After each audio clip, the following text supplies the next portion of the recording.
para sahabat, kelompok yang benar padanya merapat kepada Allah untuk mengenal sifat 20 kita harus hafal. Allah Maha Ada dan tidak berulang, sifat wujud tidak inilah maknanya. Sifat nama Allah adalah artinya dia tidak punah kekal selamanya. Yakinilah Allah bukan benda kasih, bukan sifat benda, bukan benda latif. Ini makna sifat mukhalafatulil hawadits, jauhilah orang jahil. Allah tidak butuh kepada makhluknya, ada tanpa tempat, batasan dan warna. Ini sifat qiyamuhu binafsihi, ditambah atas bawah, kanan maupun kiri. Makna wadahiyah, Allah Maha Esa, tidak ada kesamaan pada zatnya, juga perbuatan dan pada sifatnya.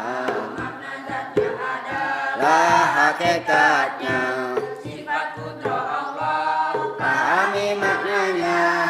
Dia Maha Kuasa atas segalanya, paling ahli jaiz dan mustahil akli. 3 hukum akal harus kau pahami, hanyalah terkait dengan jaiz akli.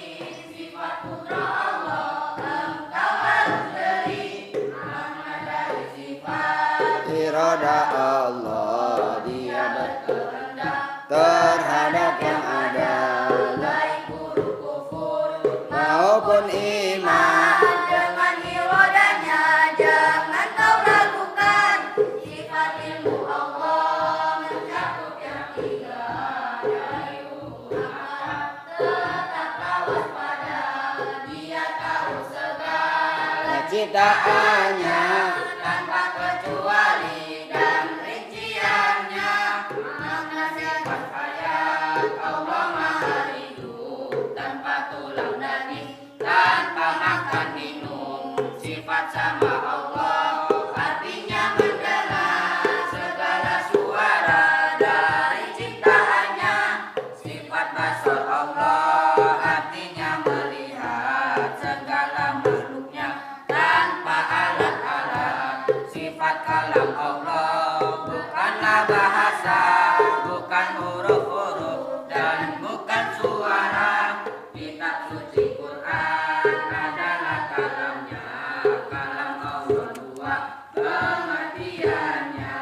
Al-kalam berarti bagian pertama, al-lafzul munazzal bagian kedua. Kitab suci Quran yang kita baca, lafaz menunjukkan bagi kalam zatnya semua sifat zat. Ini pahamilah, hafalkanlah ia dan ajarkanlah. Mengambilai kau jangan peduli, kau akan selamat dan tidak merugi. Yakinilah ia hingga ia wafat, supaya selamat dunia dan akhirat.